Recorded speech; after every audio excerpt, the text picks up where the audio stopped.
What's up, jabronis? Welcome back to whatever this channel is gonna be called. So this is a channel I specifically made to talk about It's Always Sunny in Philadelphia. It's my favorite live action comedy of all time, and I got a lot of thoughts about it, having seen every episode multiple times, and with the new season airing I thought it was the perfect timing to make a YouTube channel just being focused on the show. So my biggest gripe with season 16 is that it's only 8 episodes long. Season 15 did this as well, stepping down from the usual 10 episodes a season to a mere 8, which is disappointing, especially since we have waited more than like 1.5 years for this season. But the big question for today is, was the wait worth it? The best way to answer the question I just asked is by just going through the episodes in season 16 and then wrap it all up with a conclusion for the season as a whole. I was first gonna be doing airing order, but let's make it more fun by going through them by how much I like them. So we are gonna be starting with the worst episode of season 16, which is... I mean, if you think that you can... You shot us! You shot us! Shot in the face! You said there were no bullets! Okay, so it was loaded. My mistake. Oh, don't be so dramatic. I just nicked you. It's not like anybody's in any real danger. In my opinion, this is the weakest episode of season 16, but it's not terrible or anything. It just wasn't very funny to me. The title hyped up the whole episode, but that plot didn't result in much of anything. Like, we see him shoot Dee and Dennis in the cold open, which is a good setup, but then we wait the whole episode and then, like, at the very end, Charlie and Mac just being shot by a ricochet bullet from Frank that hits him as well at the end was really disappointing. And basically the whole other plot could have been tossed in my opinion. The actor who plays Mac's dad Luther did a great job as his own brother, Donald, but I didn't really care for any of the family stuff. Alright, my mom's on a new health kick. Hey mom, it's working, you look great. Shut up. The bit with Charlie's sisters wasn't funny at all to me, and then just calling Mac the F word just felt cheap. Especially considering they did that as a joke in the second episode of the whole show. Then the scene with Charlie's mom was just gross and not very funny. Frank's plot, where Dee and Dennis are trying to take his gun away from him, was definitely the better one, but I wasn't that crazy about that one either. It just didn't feel like the jokes landed in the episode, unfortunately. Listen, at the end of the day, it's all part of the fun. I know, speaking of fun, let's keep this Yeah, fun. it's Crank fun. that shit. Yeah. Play it again.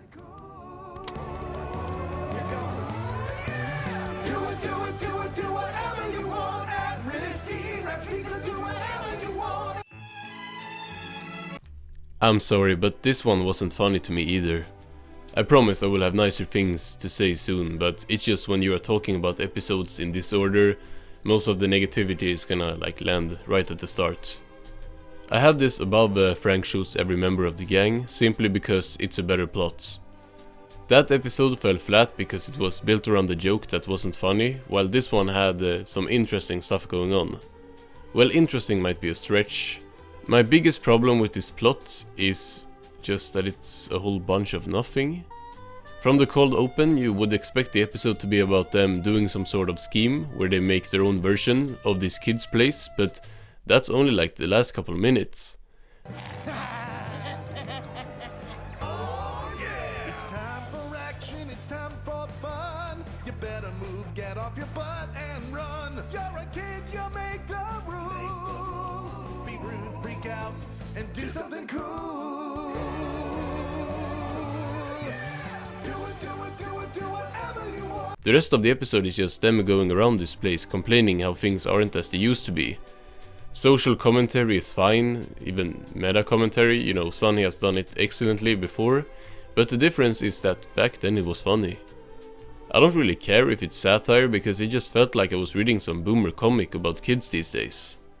Yeah, I'm a little off my regimen too. Like, I haven't even been doing any of my Ever. He never has. You guys are missing the bigger picture here. I mean, what are the odds that they would pick our bar? This is a 1,000,000 to 1 shot, and I've got a really good feeling about this, guys. Things are about to change here at Patty's Pub because our luck just turned around.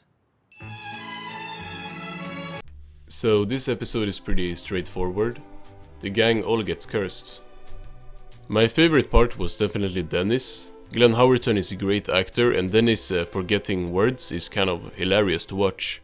Okay, and I, for one, don't want to be known as a silverfish man, okay? I want to look good for the people watching in there. And what's the thing? The boxes that people live in. Talking about their homes? Yes, their homes. Jesus, I couldn't think of that word. Now the rest of the episode is definitely an episode. Mac meeting Chase Utley wasn't funny to me. With how much build-up that thing had, it was kind of disappointing. Cricket is back, and he definitely carries that plot. We also got Uncle Jack when Frank and Charlie go to Bonnie's house, and he's always great. There was a lot of callbacks in this one. Maureen is brought back up, the monkey from last season, and the stuff I already mentioned. And I did enjoy that, but it felt like there was just something missing in this one. I liked parts of it, but other parts fell pretty flat in my opinion. If I wanted my blood pressure to be low, I would simply command my body to make it low. That's really not how chronic high blood pressure works. Okay, well, it is how it works with Dennis Reynolds, okay? And if I'm chronically having high blood pressure, it's because I'm chronically suffering fools who won't listen to me when I say that I can do things. You know what, Doc? It's fine. I'm gonna take control of this, okay? Don't you worry about a thing, because Dennis Reynolds is gonna figure this all out on his own.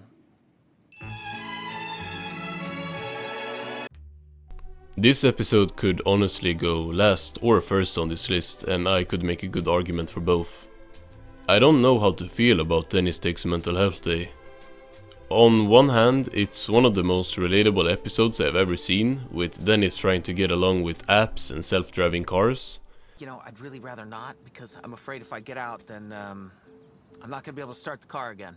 Sir, out of the car, please. Right. You don't care. All right, stepping out.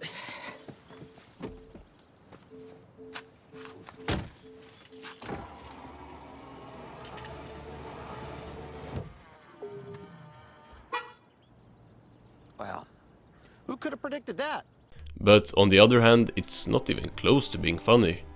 I don't think there was one thing in the first half of the episode that could be classified as a joke even. Okay, I'm over-exaggerating here, but I was shocked watching this. It really picks up in the second half though, once Dennis becomes more and more enraged, but where I wanted a climax to the episode with Dennis absolutely snapping and letting his untethered rage know no bounds, they kind of just do a weird kind of cop-out ending. So major spoiler here, but after a really surreal scene of Dennis tearing out the heart of the car company CEO, he walks out of the doctor's office where we see every new character from the episode. Meaning he never drove around in the car and never encountered these people in the ways he thought he did. And as someone who is actually a big fan of these kind of it was all a dream twists, it still kind of sucks. Like, it's not a clever twist, it's super basic and it's only necessary to retcon Dennis like killing someone on screen, which I don't feel like they even needed to do that. Like, we all know he killed Maureen, or yeah, you know, she fell off the roof, but who pushed her? I don't know how to think about this one. Once I make up my mind, it's gonna move in the ranking, definitely. It's gonna go like a few places up or down. Yeah, but I'll give you 50 cents for a book. Hey. I think that sounds like a good deal, yeah? Hey, you gotta wire me money. They're unscrewing my... Okay, you know what? I only have a 10. I'll give you a 5. That's money talk. Let's go. Nice, nice. Yeah. Deal.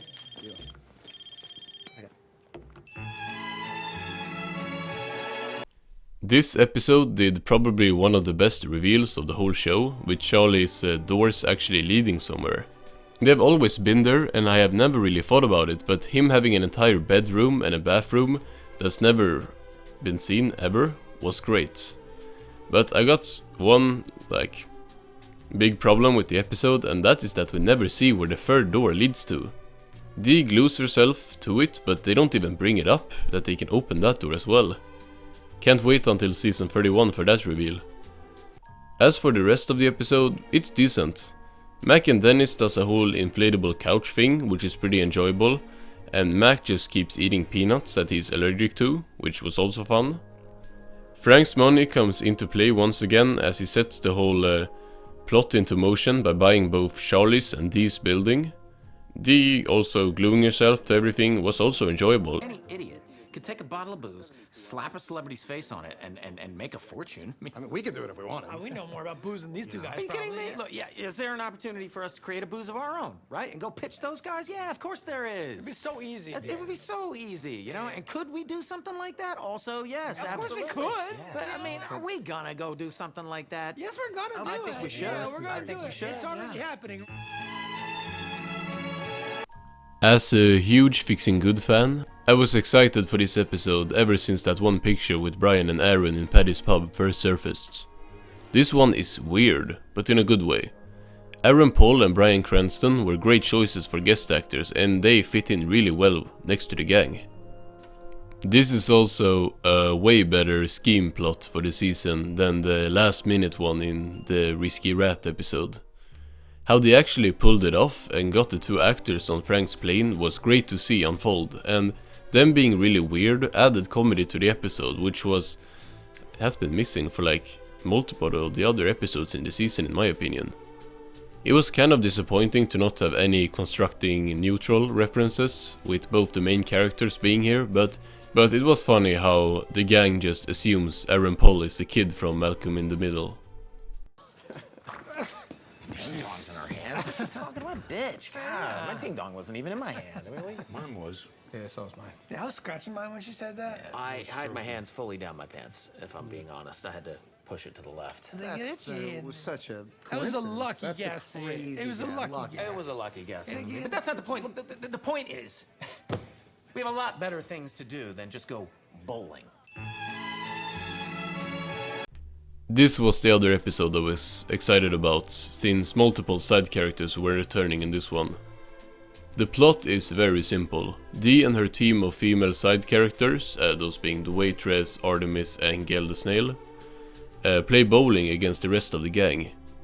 It's plots like these that just fits the show. Simple plots that can produce a lot of comedy. Not saying that I don't enjoy when they do more ambitious stuff, but many of the funniest episodes of the whole show is usually ones that are mostly just in the bar. So the whole episode is basically bowling, and the employees at the bowling place are the McPoyle brothers, who has been gone for like 7 seasons at this point. Great to have them back, and they parody the Great Lebowski of all things. There was a lot of funny gags around bowling, with Dee always choking when Dennis like tells her to, Frank filling his bowl with food, and Mac being so insecure that he gotta throw terrible curveballs when he was actually doing good before. It's just a really fun episode. I feel like I gotta take a shit. No, there's no time for that. Oh, excuse me. What? No autographs. I'm not ready for this. Listen, you got it. Listen to me. Please, back off. Frank, you are ready. Everything you need is already inside you. Move. No, out of the way.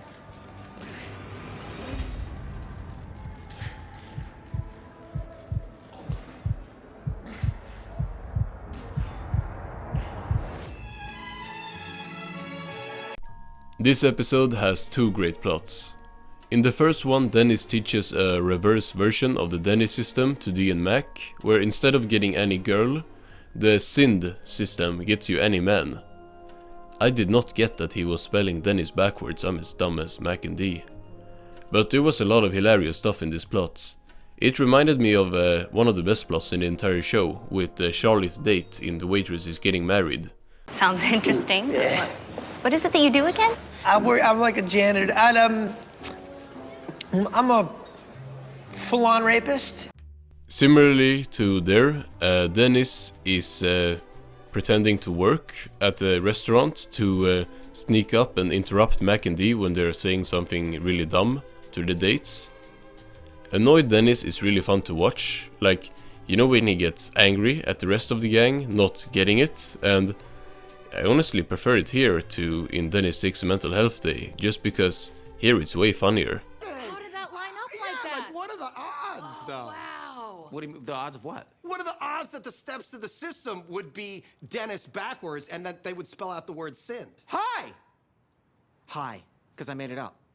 Oh, my. he did it on He made it up. purpose. This plot would bring the episode to top 3 of the season, but what helps it solidify that number 1 spot is the second plot, with Frank and Charlie. So they have weaseled their way into a chess tournament by cheating, and are about to play against the chess grandmaster, and Frank can't play for shit. Like I've said, they've been cheating up until this point, and now Frank has max vibrating anal beads, don't ask, up his butt.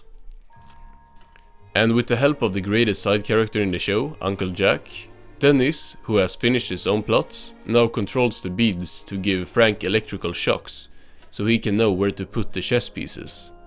The two plots connect perfectly, with the beads having been a big part in the other plot, and are now here to provide the funniest scene of the season.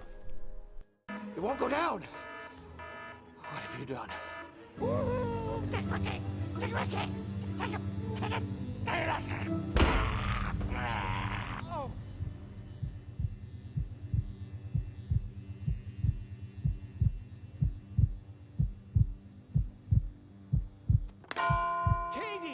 KD2, that is checkmate. What a brilliant endgame by Reynolds. He won! Frank won!